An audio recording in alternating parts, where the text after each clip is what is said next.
Hi cinephiles. Indian cinema and specially Bollywood में कुछ ऐसे डायरेक्टर्स रहे हैं जिन्होंने थ्रू आउट देयर करियर बहुत ही एवरेज फिल्में बनाई हैं। इसके अलावा कुछ ऐसे भी डायरेक्टर्स आए हैं जिन्होंने इनिशियली अच्छी फिल्में बनाई थी, but over the time their style of film making failed to evolve and they started churning out movies on the same outdated template. And now they are constantly delivering mediocre films. Nowadays, it is quite risky to turn up for their films. अगर आप उन certain directors की फिल्में देखने जा रहे हो तो you have to watch at your own risk, क्योंकि वो सिनेमा आपको मेंटली अनस्टेबल कर सकता है, आपको अंधा भी कर सकता है, इवन आपके लैपटॉप को भी इन्फेक्ट कर सकता है. So here is the list of directors जिनकी फिल्में देखना काफी रिस्की हो सकता है. नंबर 1, मिलाप जावेरी.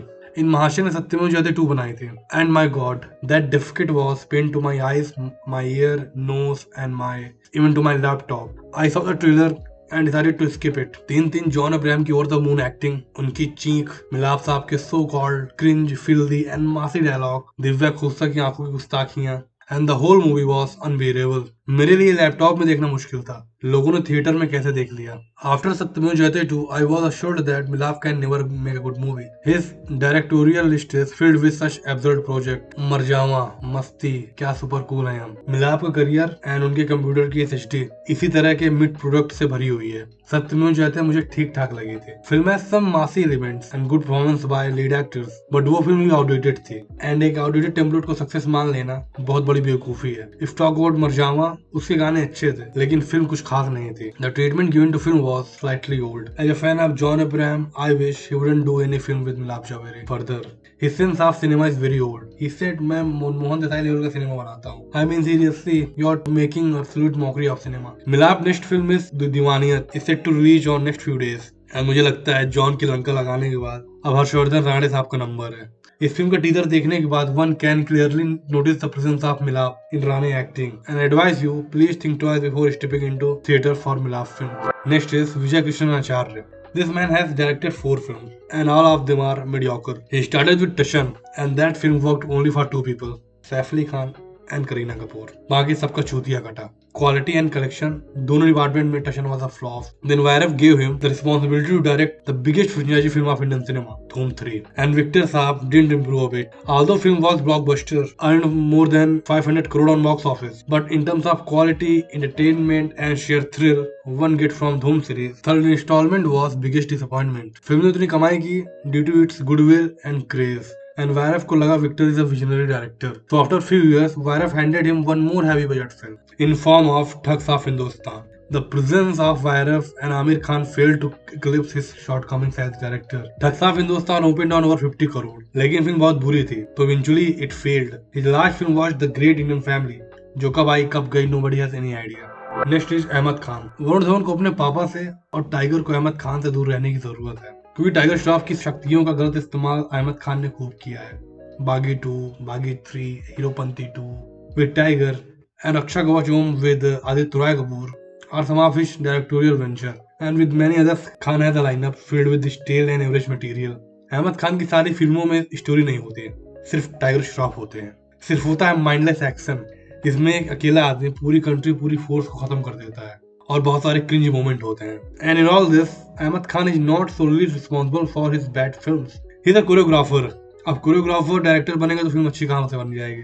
एंड टॉप दैट, बागी 2, बागी 3 जैसी फिल्मों ने मोर देन 100 करोड़ का बिजनेस किया, which shows audience is major reason behind this thriving mediocrity. He is currently helming third part of Welcome Suresh, Welcome to Jungle, and I can see one more mid product is on the way. Next is Remo D'Souza. Remo D'Souza की early films like फालतू and ABCD was good film, लेकिन छोटी and mid budget film बनाने वाले रेमो डिसूजा ने सोचा क्यों ना बड़ी फिल्में बनाई जाए. So he made flying jet, and again as usual Tiger Shroff hitted one more crap movie. Flying jet का वीएफएक्स एंड सीजीआई कुछ ज्यादा ही लो क्वालिटी का था. आई थिंक फिल्म का बजट एक्टर्स की फीस और उनकी इंट्रोज में ही निकल गया होगा. प्रोडक्शन में कुछ लगा ही नहीं. Flying jet was box office failure.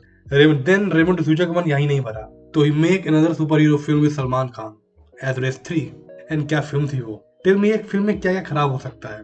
Story, direction, performance, dance, but race 3 में सब तो बेहद चीप था ही. यहाँ पर वो इससे भी एक लेवल आगे निकल गया. यहाँ पर तो गाने के लिरिक्स को भी नहीं छोड़ा गया, मतलब वो गंदगी लिरिक्स तक पेनिट्रेट कर गई. इन दोनों के बाद ही मेड ABCD 3 एंड रेमो उस फिल्म को भी ले डूबे. Next is Prabhudeva. Prabhudeva has revived Salman Khan's career with Wanted. Then he gave Akshay Kumar one of his biggest hits as Rowdy Rathore. And Shahid Kapoor का कमबैक भी कराया with R. Rajkumar. But he was never a good director. उनकी starting की कुछ फिल्में चली क्योंकि his all films were remakes. And early 2010 ऐसी फिल्में चल रही थी. But the interest in Prabhudeva's style of filmmaking has diminished over the years. Radhe, Dabangg 3, Sing is Bling इस उनकी लास्ट फिल्में थी जो बॉक्स ऑफिस में नहीं चली. Basically Prabhudeva was a remake director. अगर रीमेक फैक्टर क्लिक हुआ तो फिल्म चलती थी, नहीं किया तो फिल्म फ्लॉप हो जाती थी. आर राजकुमार तक उनका रीमेक फार्मूला चला, बट इसके बाद he had a series of back to back flops. All these films mediocre at its best. Singh is Bliing and Dabangg 3 को तो झेला जा सकता था, बट राधे क्या फिल्म थी वो. इतनी वाहियात फिल्म कौन बनाता है. वन मोर थिंग, सलमान भाई को घिसा पीटा सिनेमा बनाने वाले डायरेक्टर ही मिलते हैं. प्रभुदेवा, रेमो डिसूजा, फरहाद सामजी, तभी भाई का कमबैक नहीं हो पा रहा. And now he is doing a film with Apoorva Lakhia. उस बंदे ने आज तक सूडा उड़ा लोखंडवाला के अलावा कोई अच्छी फिल्म नहीं बनाई है. आई डोंट थिंक भाई का कमबैक होने वाला है उस फिल्म से. Next is Indra Kumar, one more director who thinks जहाँ सिनेमा वो बनाते हैं वो अभी भी रिलेवेंट है. Apart from his early films such as Beta and Ishq, I hardly enjoy his list of projects. धमाल मैंने इंक्लूड नहीं की क्योंकि it was a copy.